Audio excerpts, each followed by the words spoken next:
देखो ओडिशा सरकार एवं सामाजिक सुरक्षा और भिन्नक्षम सशक्तिकरण भद्रक विभाग पक्षर आज भद्रक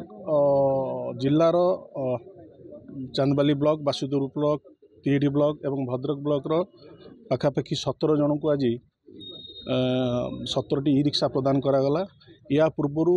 माननीय मुख्यमंत्री गत मास 15 तारिख दिन किछि जिले में ये कार्यक्रम को उद्घाटन कर सारी। आज आम सौभाग्य भद्रक जिले में आज आम 17 जन भिन्नक्षम को ई रिक्शा प्रदान कलु। यार लक्ष्य उद्देश्य है आम समस्ते जानते आज आम यशस्वी प्रधानमंत्री सबुबले सबु वर्गर लोक मान किपरि स्वावलंबी करें और आत्मनिर्भरशील करें से सब अहर प्रयास कर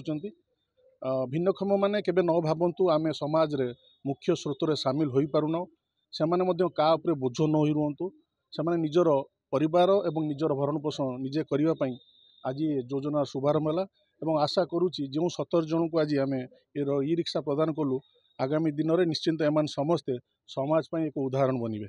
धन्यवाद। आज आमको जो सरकार तरफ जो ई रिक्शा जगह देते आम से बहुत खुशी अच्छु कारण आम पाठ पढ़ी बेकारी थिलु ना तो जहाँफल जो ई रिक्शा जगह देले एम अर्थ उपार्जन करूँ कले आम परिवार प्रतिपोषण कर आशा रखी से आम बहुत खुशी अच्छु सर आम या तो यात्री बाहर माने व्यवहार करूँ तो या करके अर्थ उपार्जन कर तो आज्ञा 60% बहुत खुशी अच्छी। प्रथम तो सरकार को धन्यवाद देवु आमर ये विधायक आम चंदन नना को भी धन्यवाद अर्पण कर।